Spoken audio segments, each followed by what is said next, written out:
অনেকে অবগত আছেন, বিগত দীর্ঘ সময় আমাদের এই অঞ্চলে আসলে উন্নয়ন বলতে তেমন কিছু হয় না। সর্বশেষ গত বছর বন্যা ভয়াবহ পরিস্থিতির পর আমাদের এই রোডটা দিগুলি থেকে দাসরহাটের এই রোডটা কয়েক জায়গা দিয়ে তলিয়ে যায়। পানির প্রবাহ হয় হয়ে এখানে কয়েক জায়গা দিয়ে আপনার অনেক বড় বড় গর্ত হয়ে যায়।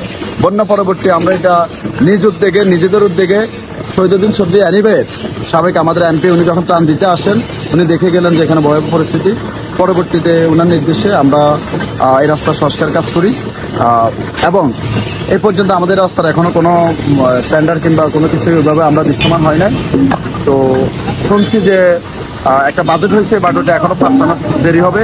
বাট বর্তমান যোগাযোগ ব্যবস্থা খুবই বিচ্ছিন্ন। প্রতিদিন আসা যাওয়ার পথে মানুষের হয়রানির কোনো শেষ নেই। বিশেষ করে অসুস্থ কিংবা বৃদ্ধ মানুষের যাতায়াত একদম অনুপযোগী। তো সেজন্য আসলে গত কয়েকদিন অ্যানিভাই সহযোগিতা চাই। অ্যানিভাইয়ের মাধ্যমে আমরা রোডসের আমাদের একদিনেরও বা আশা যারা আছে ওনাদের সহযোগিতা চাই। পরবর্তীতে নিজেদের উদ্যোগ এবং ওনাদের সহযোগিতা দুটো মিলায় অ্যানিভাই সার্বিক সহযোগিতায় শ্রম সহ ইনশাল্লাহ এই কাজটা মোটামুটি যতটুকু করে দিতে পারে, মানুষের জন্য যতটুকু করতে পারি এতটুকু সবাই সহযোগিতা আছে।